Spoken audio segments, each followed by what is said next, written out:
You know that weird guilt you feel when someone says, but your parents gave you everything? Like you're not allowed to feel hurt because you had food and clothes? Yeah, that feeling, that's where it starts. Because they did feed you, they did keep you alive. But something still felt off. Something heavy. Like you were surviving, not living. You were taught that love looked like chores, grades, and discipline, but never softness, never safety, never peace. So now you grow up in this weird space where you can't even explain your pain. You gaslight yourself. I had it better than most people, right? But love isn't measured by survival. It's measured by how safe you felt showing up as you. Did you feel heard? Understood? Protected emotionally, not just physically? Well, most people don't realize that emotional neglect isn't always loud. It's not yelling, it's not slamming doors. It's silence. It's absence. It's feeling invisible in a full house. And that invisibility doesn't go away. You carry it with you into dating, into friendships, into how you see yourself. You start believing that love is earned, that you need to overperform just to deserve a little attention. You text first, apologize first, overthink everything. Because love was never just love, it was a performance. And here's the worst part: people praise your strength. They say you're so independent, so put together, so mature, but inside you feel like a little kid who never got to rest. This is where the healing begins, by naming what actually happened. Your family may have done their best, but if you never felt emotionally safe, supported, or seen, then maybe their version of love wasn't love at all. You know when someone says, "You're so mature for your age," and for a second it sounds like a compliment, until you realize what it really means. You weren't allowed to be a kid. That's not maturity, that's survival. Being praised for being independent, you made your own lunch at 8. You handled your emotions alone. You didn't ask for help, because somewhere along the way, you learned that needing something made you too much. Your parents were proud of your independence. They showed you off like a little adult. But that independence? It was built on emptiness. You didn't want to grow up fast. You had to. Now, every time someone tries to take care of you, you push them away.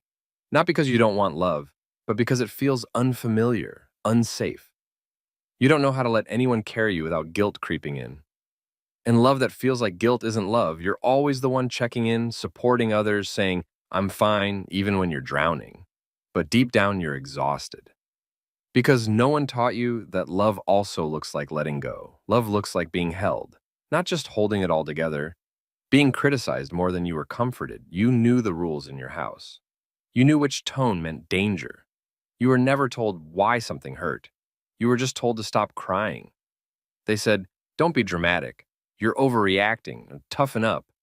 So you learned to hide everything, to shrink yourself down. And now, when someone you love wants to talk about a problem, your whole body tenses. You panic. You think they're attacking you, even if they're just being honest. Because back then, honesty meant you were in trouble. You weren't taught to regulate emotions. You were taught to avoid them. You weren't taught to heal. You were taught to silence yourself. But real love doesn't flinch when you feel things. It leans in, it holds space, and it never makes you feel small for having a heart. You know that feeling when someone's being sweet to you, but you can't believe it's real? Like you're waiting for the moment they pull away? That's not insecurity, it's a wound, a very old one. Love was conditional on achievements. You were loved, but only when you performed. When you got good grades, cleaned your room, said yes without asking questions, that's when they smiled. That's when they showed affection. But when you failed, when you forgot, silence, coldness, disappointment. And that's how you learned the formula. Success equals love. So you became the best at achieving. You chased praise like it was oxygen. And now in your relationships, you do the same. You think you have to impress someone to earn their care. You think being yourself isn't enough. You overgive. You apologize when you haven't done anything wrong. You feel like love is a performance. But here's the truth. Real love doesn't need you to earn it. It doesn't take attendance. It stays when you fail. It stays when you rest. You were never meant to audition for love. You were meant to receive it. They made jokes that hurt. You remember it. The teasing, the sarcastic comments, the ones that went too far. But everyone laughed. So you laughed too. They joked about your looks, your body, your interests. And when you finally said, "That hurt," they rolled their eyes. You're too sensitive. Relax, it's just a joke. But it wasn't funny, it was training. They taught you to accept being the punchline if it meant staying close. Now, when someone you're dating says something mean, you flinch inside, but still laugh. You downplay your pain because you were raised to believe your feelings were dramatic. But love doesn't humiliate. Love doesn't mock. If someone laughs at your insecurity and calls it love, they're not loving you. They're repeating your past. And you get to stop that cycle now. You know when someone compliments you, but you instantly question it? Like your brain says, they don't mean that. Or they're just being nice. That's not low self-esteem. That's what happens when love used to come with hidden strings. You were compared to other kids. Your worth was never yours. It was based on how you measured up to someone else. Why can't you be more like your brother? Look at how polite she is. Why aren't you like that? Love was a competition, a scoreboard. And no matter how hard you tried, it was never enough to win. So now, even in love, you don't believe you're special. You think you have to be better, prettier, smarter, just to be chosen. You sabotage good things because you assume you're not good enough to keep them. But love isn't about being better than someone else. It's about being loved as yourself. Not as a comparison, not as a performance. Just you, loud, messy, emotional, real. You were only allowed to express certain emotions. You learned quickly which emotions were safe. Smiling? Acceptable. Anger? Shut it down. Sadness? Go to your room. You were taught to filter your feelings to make others comfortable. But the worst part? You learned to filter them for yourself. You became someone who only lets parts of themselves exist. And now in relationships, you over-apologize. You hide your pain. You try to be easy, chill, non-dramatic, because you think that's what makes you lovable. But it doesn't. You weren't born to be emotionally convenient. You were born to feel, to speak, to cry, laugh, rage, break, rebuild. Love that asks you to shrink is not love. Love should expand you, not erase you.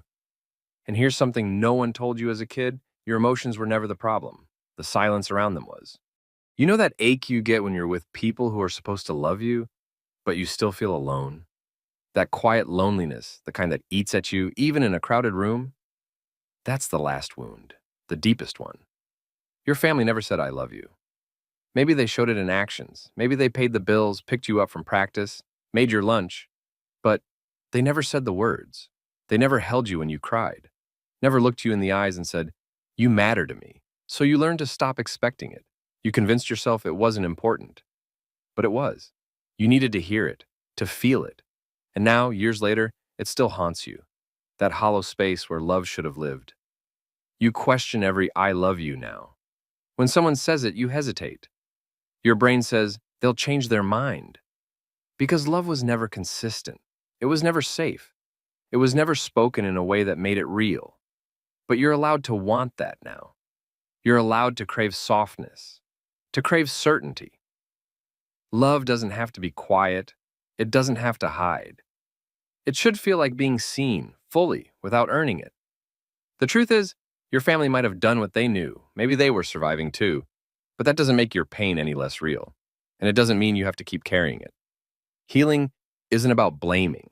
It's about breaking cycles. It's saying, that didn't work for me, and choosing differently. It's learning how to love without fear, to love without performing, to finally feel safe enough to say, this is what I need, and trust that someone will stay. Because real love doesn't punish you for being yourself. It celebrates it, and you deserve nothing less.